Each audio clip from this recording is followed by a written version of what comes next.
Alright, I was driving out of town and I ran across this place. Kubota.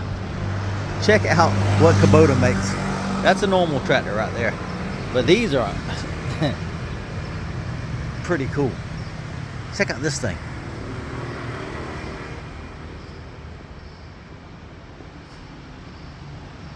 Pretty awesome. Who would have ever thought they'd make something like this?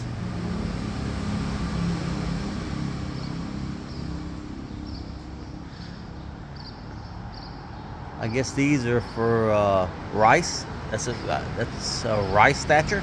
You can see the screens in it. So it will come out, take the hull off, and spit it out the side. And these, I actually have seen people riding around on these. These are pretty cool. That's like the common tractor here. This. It's like a souped up old Gravely.